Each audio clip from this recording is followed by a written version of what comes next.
Del apóstol Pablo a los Efesios.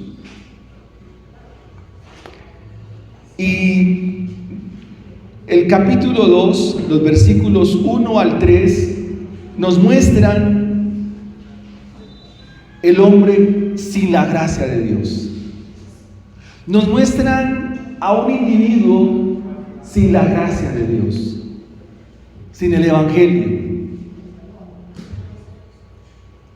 Y es supremamente interesante cómo el apóstol contrasta esta vida con la riqueza de lo que significa vivir en Cristo, de vivir en el Evangelio. El apóstol hace como esa diferencia entre la vida que es en Cristo versus la vida que es en Dios, la vida en gracia, el camino del Evangelio.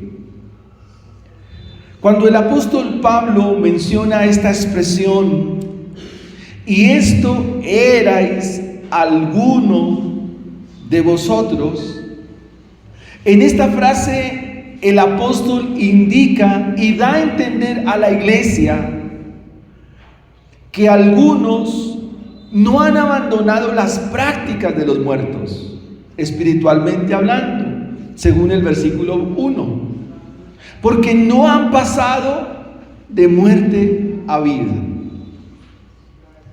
Pero también el apóstol muestra a la iglesia los que están en medio de ella, que siguen viviendo en dicha condición. Parece ser que el apóstol tiene una preocupación muy grande por la iglesia. Tiene una preocupación mayúscula por la iglesia. Y en este pasaje muestra la influencia del mundo, la influencia del diablo y la vida de desobediencia. Leamos el texto en esta mañana, leamos los 3 versículos. Efesios capítulo 2, 1 al 3. Y Él os dio vida a vosotros cuando estabais muertos en vuestros delitos y pecados, en los cuales anduvisteis en otro tiempo, siguiendo la corriente de este mundo, conforme al príncipe de la potestad del aire, el espíritu que ahora opera en los hijos de desobediencia, entre los cuales también todos nosotros vivimos en otro tiempo, en los deseos de nuestra carne, haciendo la voluntad de la carne y de los pensamientos, y éramos por naturaleza hijos de ira, lo mismo que los demás. Estos 3 versículos muestran al hombre sin la gracia de Dios. Como vimos hace 8 días, el versículo 1 nos muestra la condición propia del hombre. Está muerto en delitos y pecados. El versículo 2, que estaremos considerando en la mañana de hoy, nos va a mostrar cómo el mundo actúa en el corazón del hombre sin Cristo. Amén. Cómo actúa el mundo en el corazón del hombre sin Cristo. Este versículo 2 nos va a mostrar 3 formas en las que el mundo actúa en el corazón del hombre sin Cristo. Y ese es el título de nuestro sermón: el hombre sin Cristo en este mundo. El hombre sin Cristo en la cultura. El hombre sin Cristo en la sociedad. ¿Qué hace? El hombre que no tiene a Cristo, entendiéndose por hombre a la raza humana, ¿qué hace? ¿A qué se dedica? ¿En qué piensa? Sin Cristo. ¿Qué hace en este mundo? ¿Qué hace en la sociedad? Número 1, sigue la corriente de este mundo. Ese es el punto número 1 del sermón. Un hombre sin Cristo en este mundo sigue la corriente de este mundo. Número 2, sigue al príncipe de la potestad del aire. Y número 3, opera en él el espíritu de desobediencia que hay en el mismo Satanás. Eso hace un hombre que no tiene a Cristo en este mundo. Un hombre sin la bendición del Evangelio en su vida, su corazón, hace estas 3 cosas. Recordémoslas. Número 1, sigue la corriente de este mundo. Número 2, sigue al príncipe de la potestad del aire. Y número 3, en él opera el espíritu de desobediencia que está en el mismo Satanás. Son los 3 puntos de nuestro sermón en esta mañana. Un hombre o un individuo sin la gracia de Dios, es lo que está mostrando el apóstol.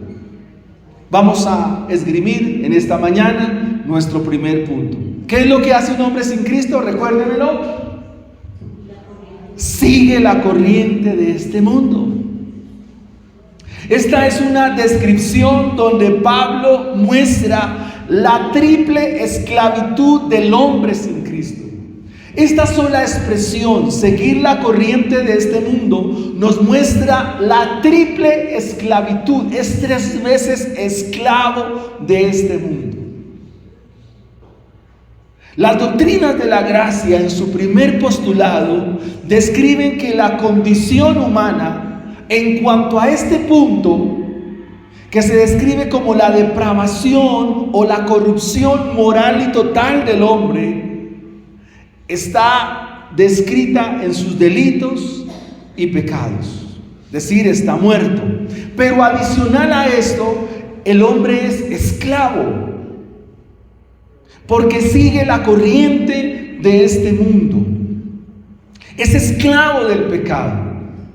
Es como si el hombre estuviera en una cárcel, en una celda, cuyas cadenas son el pecado y está totalmente atado.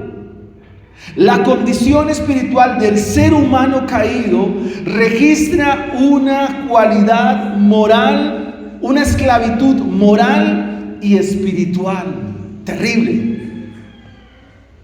Cuando Pablo dice que seguíamos la corriente de este mundo, está mostrando que en cuanto a lo moral y espiritual se adora a lo que no es Dios. Y si se adora a algo distinto a Dios, entonces implícitamente podemos deducir que esa persona es un idólatra.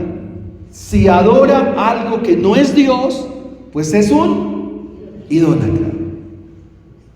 Seguir la corriente de este mundo implica que su voluntad está afectada.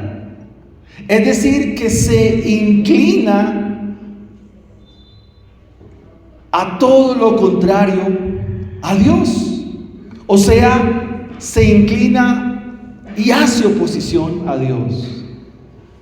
Pero también seguir la corriente de este mundo implica que su voluntad y sus pensamientos se oponen a Dios. O sea, vive pensando contrariamente a Dios. Por eso es esclavo.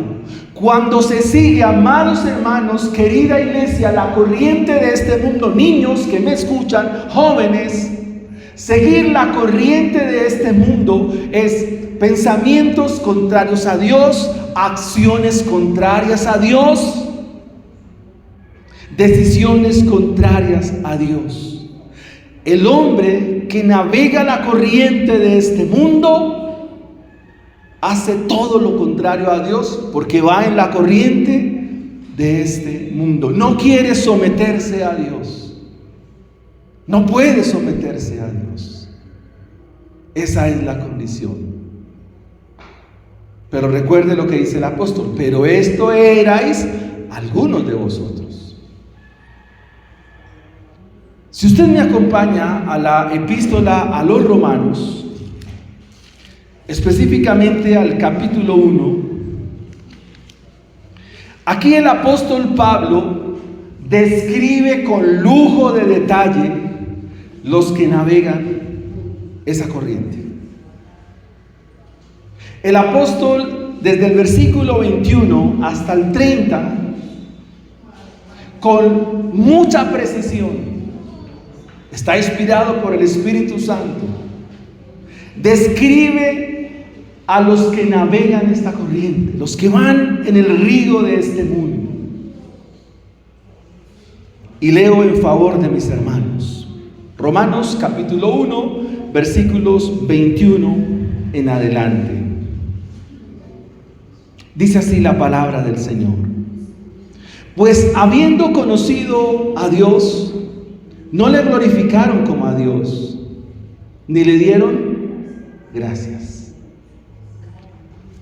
¿Cómo se llama quien no le da gracias a Dios? Ingrato. Mi hermano Henry decía algo con mucha precisión.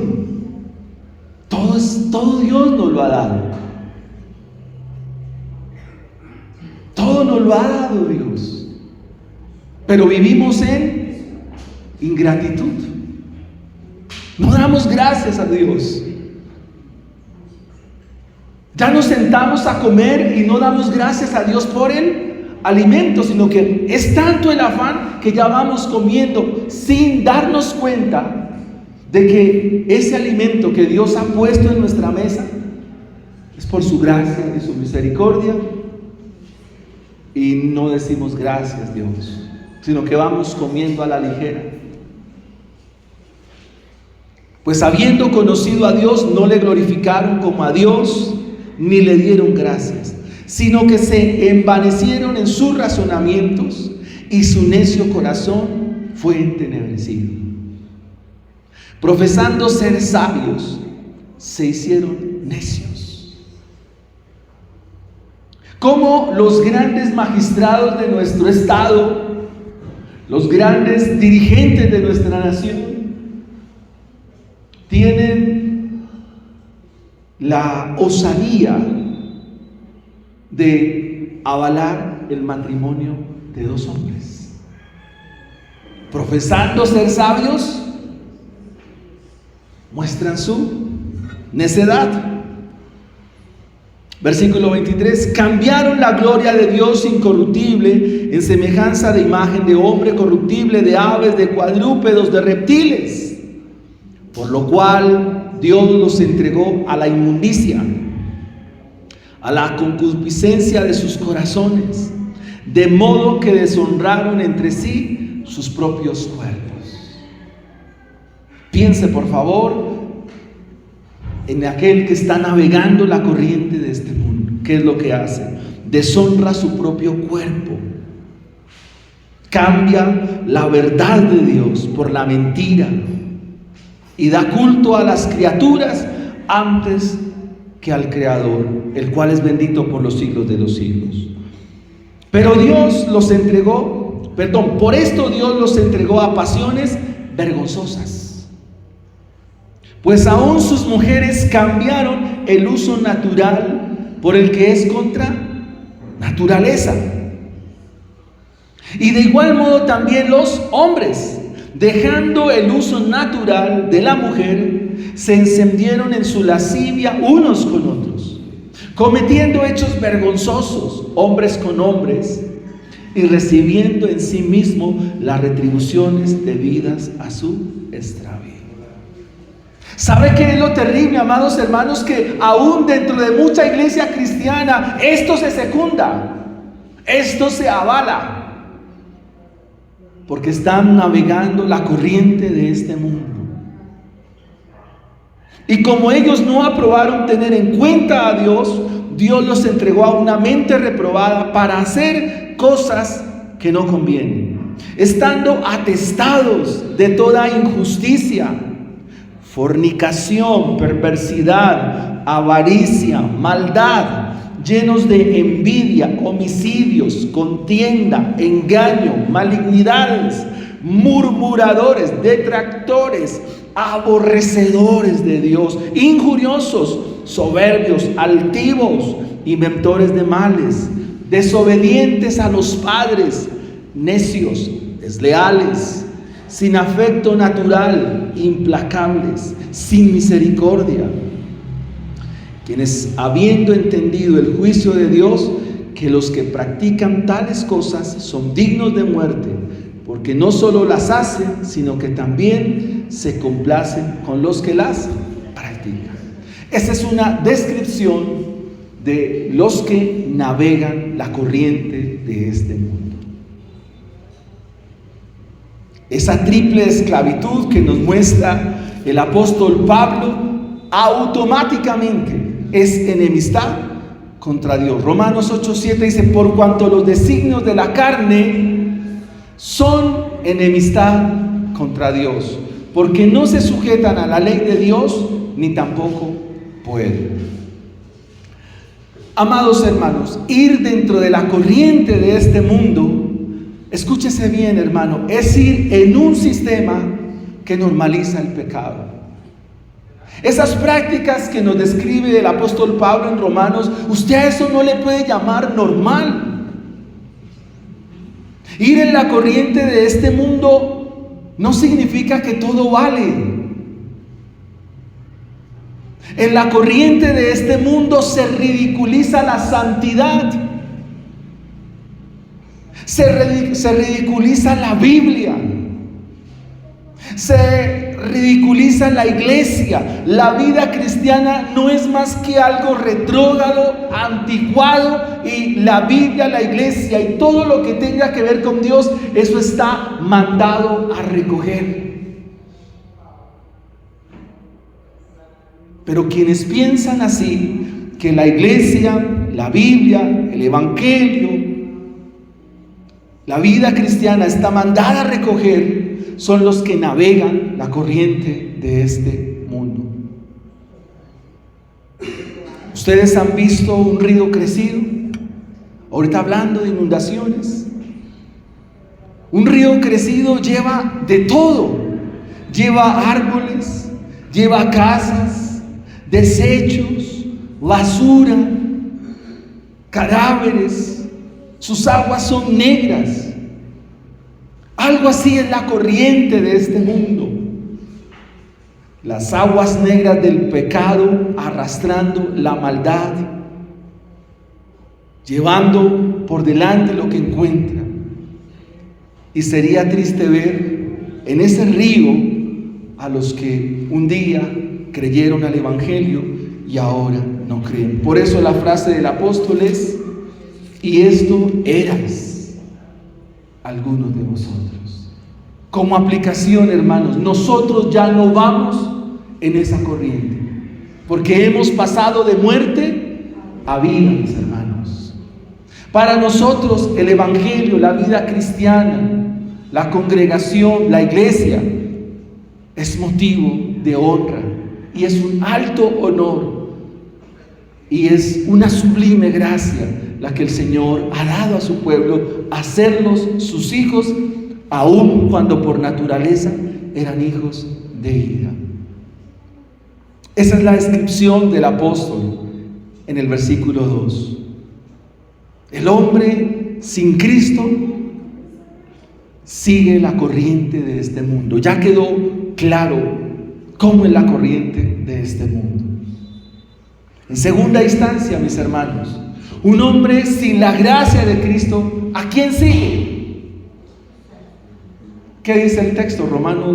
Efesios 2:2. En los cuales anduvisteis en otro tiempo, siguiendo la corriente de este mundo. ¿Y quién más? ¿A quién más sigue? Al príncipe de la potestad del aire. ¿Y quién es ese príncipe? Amados hermanos, detrás del sistema de este mundo, detrás de su podredumbre, detrás de la corrupción moral que abunda, hay un ser espiritual. Y el apóstol lo describe como el príncipe de la potestad del aire. La iglesia es muy pendular en general. Porque por un lado se habla muchísimo del diablo y se le da mucho culto al diablo, porque aún en oraciones, aún en actividades en la iglesia se habla del enemigo, el diablo, que el enemigo, y allí se menciona más al diablo que a Cristo. Pero está el otro extremo de las iglesias, donde ya no se menciona tampoco. Y la invitación aquí es llevar esto con equilibrio. El príncipe de la potestad del aire. El hombre sin Cristo, sin el evangelio, sin Dios, sigue a este príncipe. Esto indica autoridad y gobierno. Y nos sugiere el apóstol, y más que una sugerencia, es una advertencia, que Satanás ejerce control y liderazgo real, aunque limitado y temporal, porque Él fue vencido en la cruz. Pero este liderazgo real o este liderazgo temporal está sobre un mundo actual. ¿Cómo se manifiesta? Por las ideologías y los valores, o mejor, los antivalores, o todo lo que es contrario a Dios. El apóstol usa una frase aquí que se llama el príncipe de la potestad del aire. Esta palabra aire se refiere a la influencia espiritual que hace presencia en este mundo. Así como el aire físico está en todas partes y nos rodea sin verlo, o alguien puede ver el aire. ¿Qué color es el aire? Así como el aire físico está en todas partes y nos rodea sin verlo, también hay una atmósfera espiritual que fluye en las personas y en los pensamientos de quienes están sin Cristo. ¿Por qué? Porque siguen al príncipe de la potestad del aire. En esa esfera moral de la cual el Señor Jesucristo dijo que Satanás es el príncipe de este mundo, porque es una realidad, este príncipe, aunque está subordinado a Dios, sigue activo. O sea, no descansa, persiste en oponerse a Dios. Es activo como engañador, es activo como acusador y se opone tajantemente al plan de Dios. Por lo cual, la iglesia en el capítulo 6, versículos 10 en adelante, el apóstol, tocando el mismo tema, le dice a la iglesia que tiene que hacer algo. ¿Y qué es ese algo que tiene que hacer? Versículo 11, Efesios 6:11. Vístanse de toda la armadura de Dios, para que podáis estar firmes. Aquí ya lo dice con más contundencia, para que la iglesia esté firme contra las acechanzas ¿de quién? Del diablo. Y dice que esta armadura debe estar puesta en la vida de todos los creyentes, porque no tenemos lucha contra sangre y carne. Es decir, la pelea no es contra una persona de carne y hueso.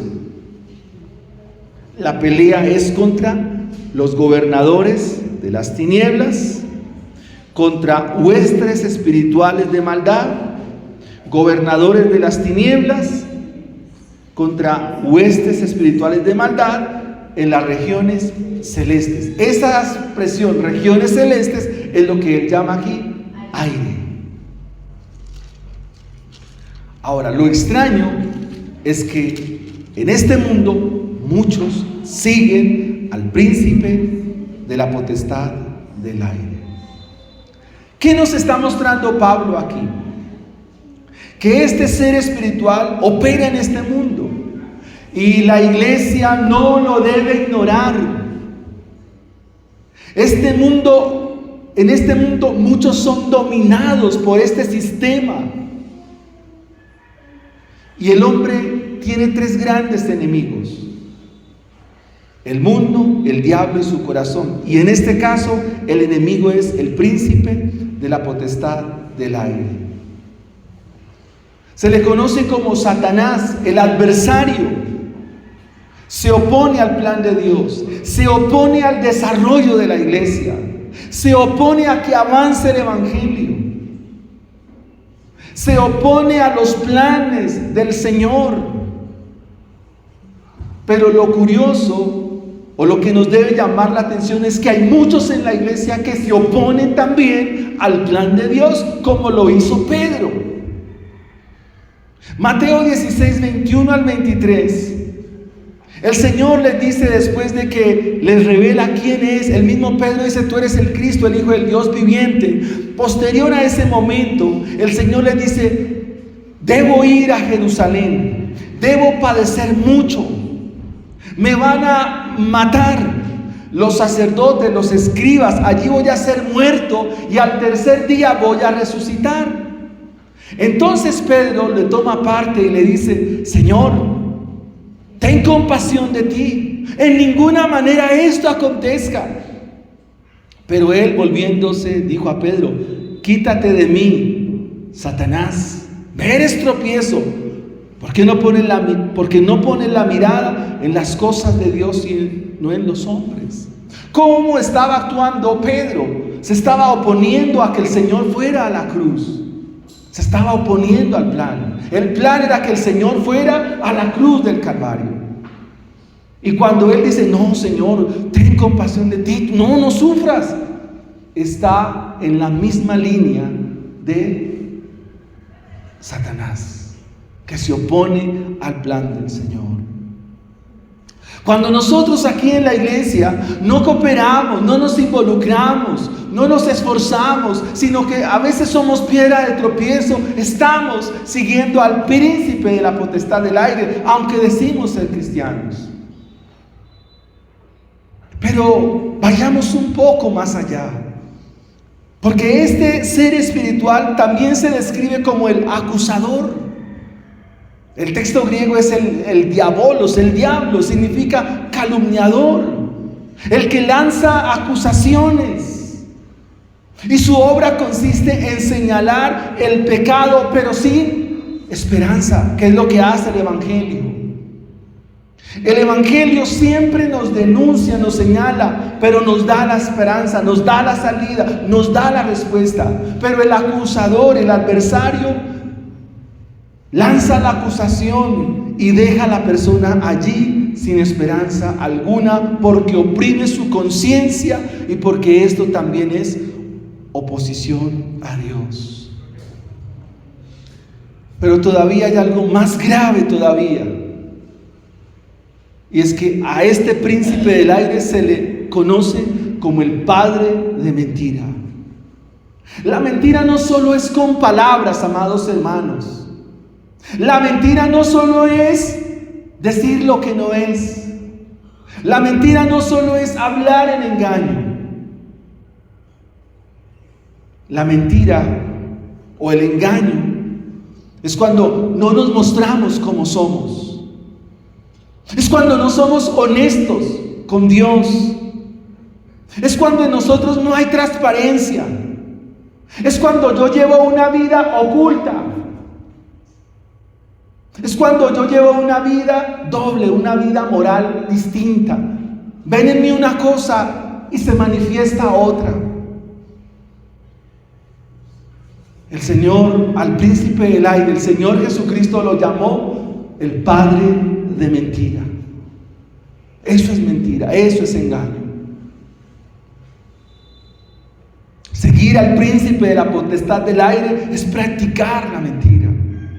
Es no ser honestos, no ser transparentes.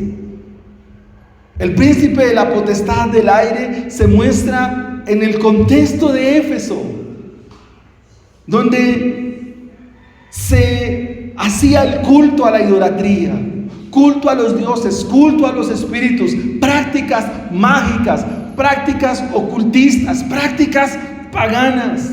Y Pablo echa mano de todo esto para que la iglesia de Éfeso y la iglesia de la hora puedan entender lo mismo. que la persona sin el Evangelio, sin Cristo, sigue al príncipe de la potestad del aire. La iglesia está siendo llamada a santidad. Estamos llamados a la vida santa, hermanos. Estamos llamados, amada iglesia, a practicar la santidad, a ser veraces, a tener palabra. En este mundo grecorromano el aire estaba lleno de espíritus, poderes invisibles, y la iglesia no debía ignorar esto.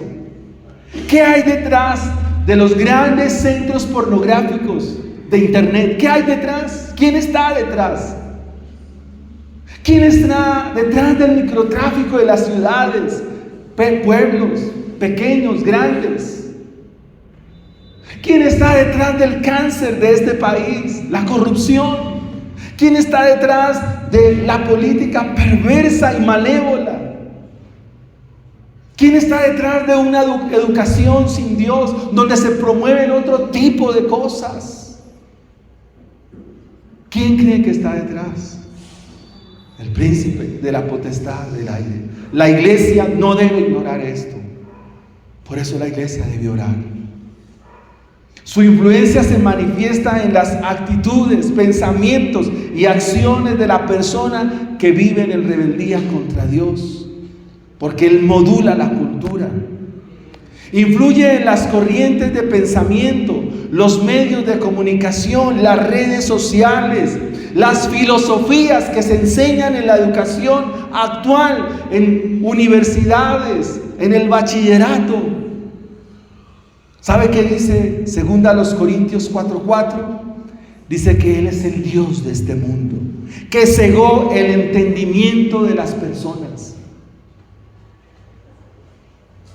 Ese es el príncipe de la potestad del aire.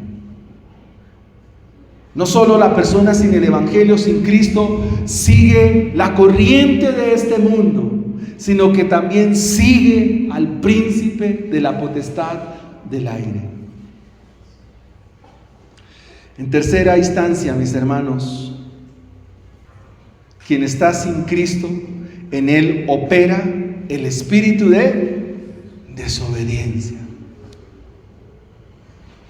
Cuando la Biblia habla del príncipe de la potestad del aire, se refiere a Satanás como el estratega, quien está al control de esa atmósfera espiritual que busca influir en la mente y el corazón de los seres humanos para alejarlos o mantenerlos sin Dios.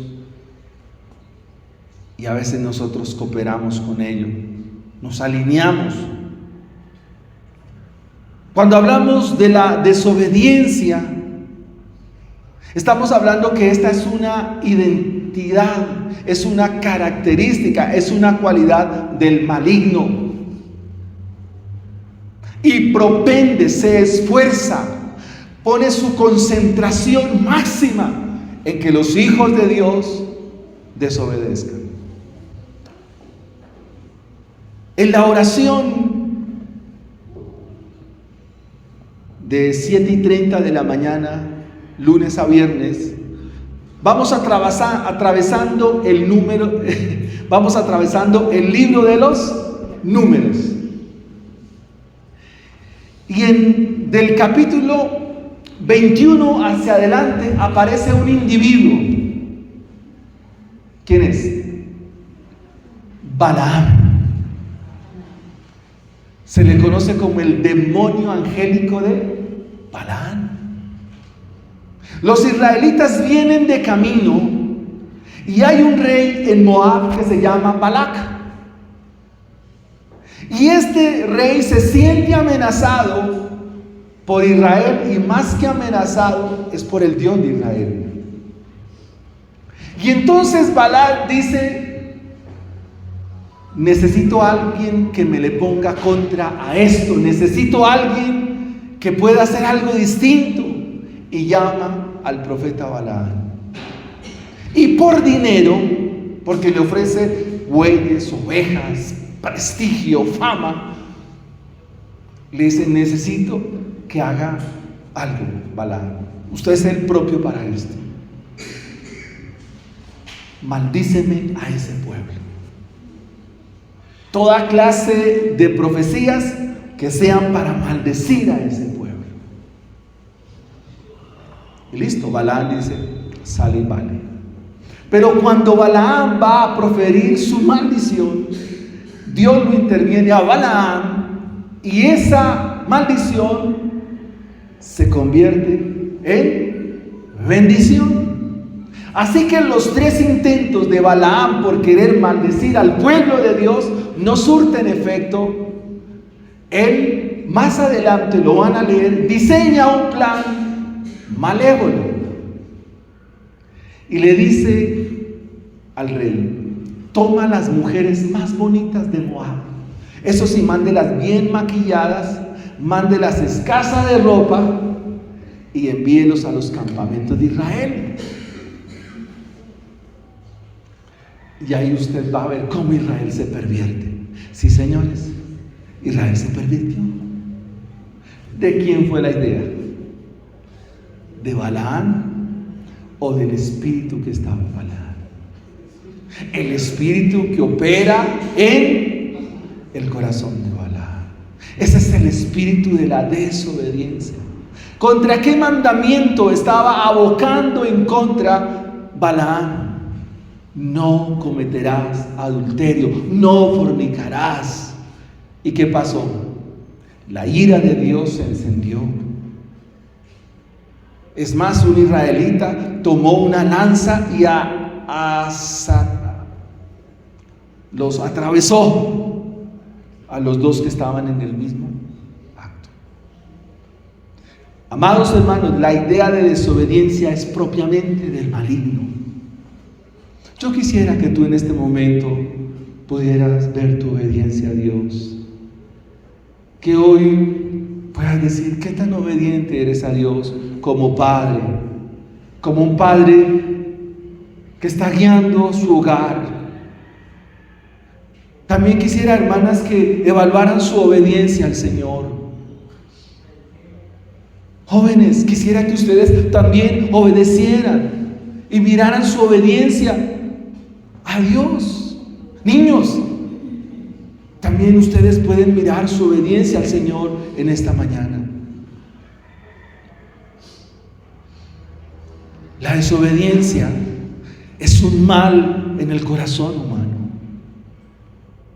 Es decir, que la desobediencia es una realidad espiritual. No se requiere que nos enseñen a desobedecer. No se requiere que nos enseñen a no hacer las cosas. Hay un pastor llamado David Logacho y él dice, en cierta ocasión dice: el trabajo no es enseñarle a desobedecer a mis hijos, el trabajo y la lucha, la briega es enseñarles a que ellos obedezcan. Ese es un trabajo arduo, es un trabajo constante, permanente.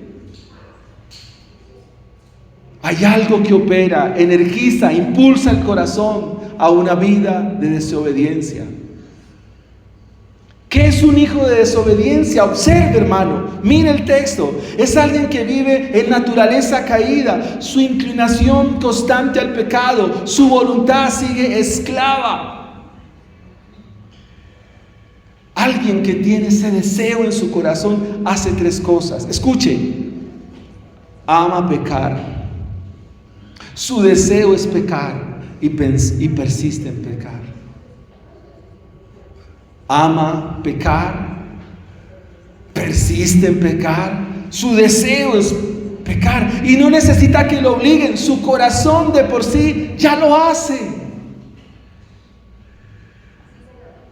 La confesión de fe de nuestra misión describe en 3 apartados esta realidad. Dice: por esta corrupción o por esta desobediencia en la cual el hombre caído está completamente impedido e incapaz de hacer lo bueno según la voluntad de Dios, enteramente inclinado a todo mal. De su naturaleza corrupta, sus pensamientos, su afecto, su voluntad proceden todas las transgresiones actuales. El pecado como fruto de la corrupción en el hombre permanece durante esta vida, aún en aquellos que han sido regenerados. Es decir, amados hermanos, que aún el pecado en nosotros, aún siendo creyentes, hay destellos, hay vestigios de una vida de desobediencia. Y aunque han sido perdonados por Cristo por medio de la fe en Él, sin embargo, por esa corrupción heredada en el creyente aún se inclina, se aboca en ocasiones a ir en contra de la voluntad del Señor. Toda forma de pecado es evidencia de la transgresión a la justa y santa ley de Dios, que se revela en las Escrituras y que es contrario a ella. Por la misma naturaleza del pecado, esto trae culpabilidad al pecador, por lo que éste queda bajo la ira de Dios y la maldición de la ley, y por lo tanto sujeto a la muerte, con todas las miserias espirituales temporales y eternas. El espíritu de desobediencia a Dios, a su palabra, no puede cohabitar en la iglesia, porque ya no somos hijos de desobediencia, somos hijos de obediencia. Los hombres sin Cristo escogen al Dios de este mundo, se proyectan a hacer lo que Él les indica. Quisiera que miráramos 3 grandes aplicaciones de nuestro sermón en esta mañana. Volvamos a recordar lo que Pablo nos menciona en estos 2 versículos. Y Él os dio vida a vosotros cuando estabais muertos en vuestros delitos y pecados. Primera aplicación: tú ya no estás muerto en delitos y pecados. Tú ahora tienes la vida de Dios. Amén. Ustedes tienen la vida de Dios. Ustedes como iglesia tienen la vida, el evangelio que es vida, las palabras de Dios que son vida. Pero usted debe responsablemente corroborar esa vida que está en usted. Luego se nos dice en el versículo 2, en los cuales anduvisteis en otro tiempo, siguiendo la corriente de este mundo, conforme al príncipe de la potestad del aire, el espíritu que ahora opera en los hijos de desobediencia. Tú vivías siguiendo la corriente de este mundo. Tus valores, tus decisiones, tus deseos eran moldeados por un sistema que ignora a Dios. Pero ahora el evangelio que anuncia a Cristo vino para rescatarte de ese río que te arrastraba hacia la muerte. Ten en mente esa ilustración del río que lleva de todo. Amén. ¿Lo recuerda la ilustración? El río que lleva de todo, que lleva cadáveres, casas, árboles, aguas negras, pero que en ese río va usted. Y alguien le lanza una cuerda y usted se aferra a ella y es sacado de ese río. Esa es la obra de Dios, es la obra del evangelio.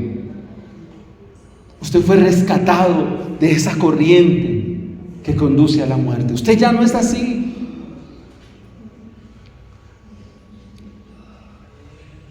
Amados hermanos, la manera en que Cristo nos rescató de esas aguas turbulentas que arrastran el mundo y llevan el mundo de pecado fue la muerte de Cristo. Cristo murió y resucitó para sacarte del dominio de este mundo. Ya no vivas más conforme a este mundo.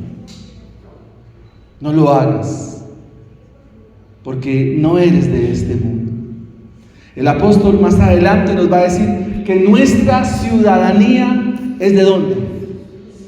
Del reino de los cielos.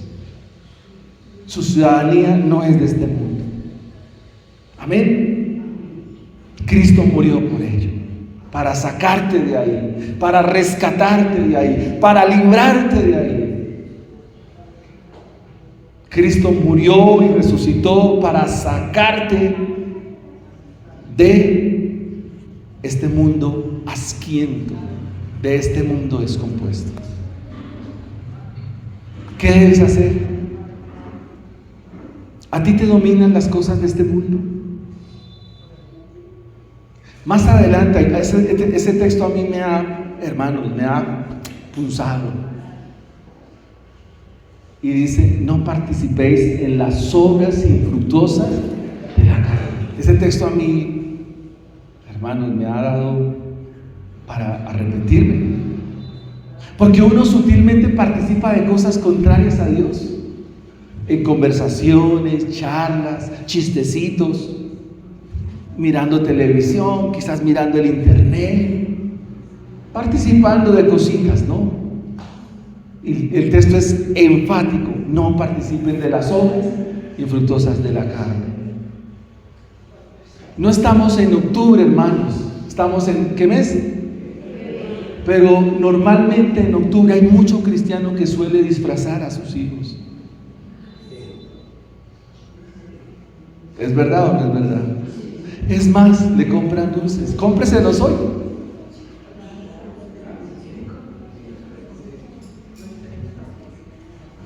Amados hermanos, tampoco podemos olvidar que estábamos bajo las garras del maligno, de la potestad, del príncipe de la potestad del aire. Aunque no lo sabíamos, el pecado no es solo debilidad humana, es esclavitud espiritual. Sin Cristo, el corazón tiene un amo. Amén. Sin Cristo, el corazón tiene un amo. ¿Quién es? El que engaña y el que destruye. Pero para eso vino Cristo, para destruir y para quitar las llaves a aquel que tenía el imperio de la muerte, y lo derrotó en la cruz del Calvario, lo expuso públicamente y triunfó sobre él. Y como él triunfó, los que creen a él también triunfarán, porque en él son más que vencedores. Usted puede vencer en Cristo Jesús. Cristo venció al enemigo, lo despojó de todo poder, de toda autoridad. Así que hoy se te llama a ti a que abandones la falsedad, hermano. Abandone la mentira, no digas más mentiras. Abandono la mentira, el engaño. Hoy se me llama a ser transparente, a decir las cosas como son, con sinceridad, y a rendirnos al verdadero Rey.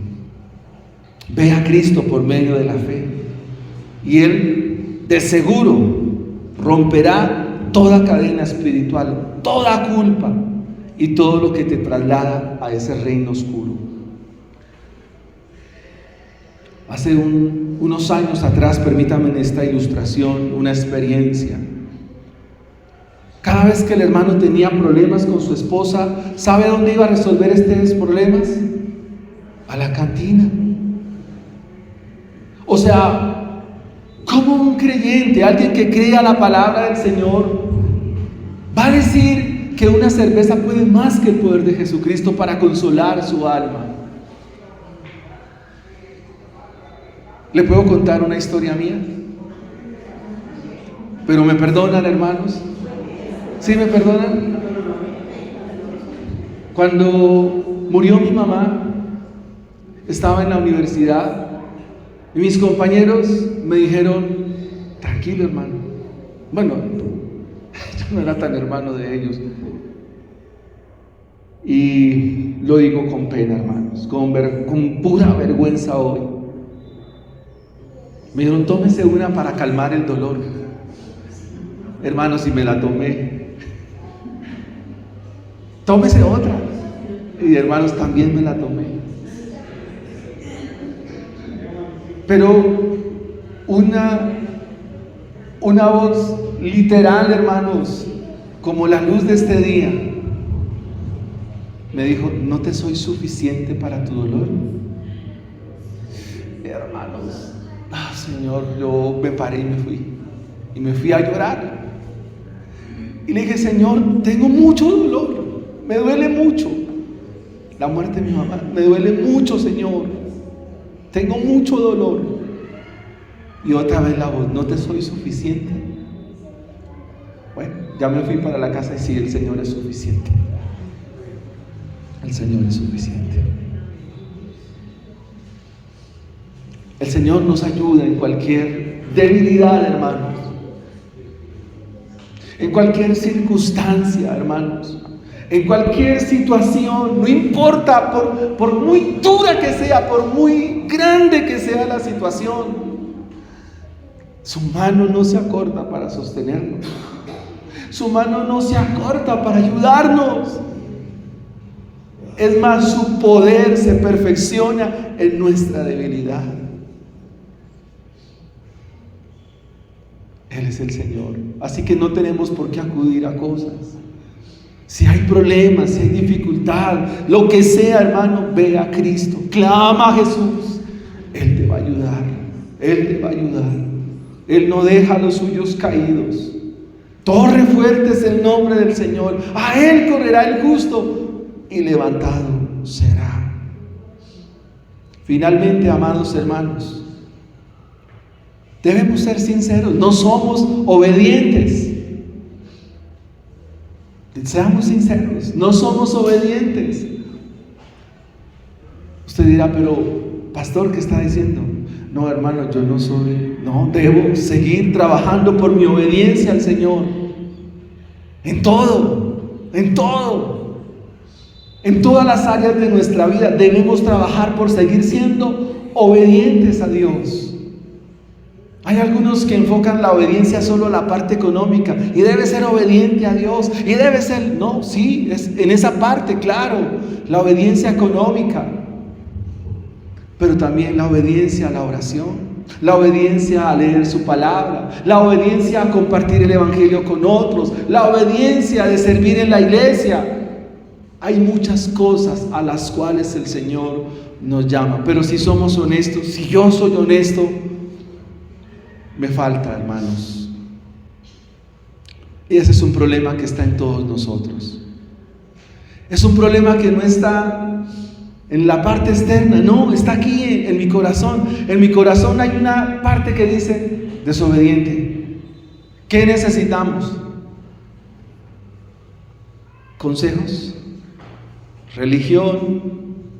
¿Qué necesitamos? A Cristo. Necesitamos de Él, de su gracia, de su misericordia, de su evangelio. De decirle, Señor, mira, en esto estoy actuando mal. No estoy siendo el padre que soy, no estoy siendo el esposo que soy, no estoy siendo el joven que soy, no estoy siendo el niño que soy. Porque los niños necesitan el evangelio. Entonces, pídele a Él misericordia. Por eso el apóstol dice, y esto erais. Y esto erais. O sea, ya no son. Porque el que está en Cristo, nueva criatura es. Las cosas viejas pasaron. El apóstol nos está mostrando que es más grande la gracia de Dios que esa vida que llevábamos.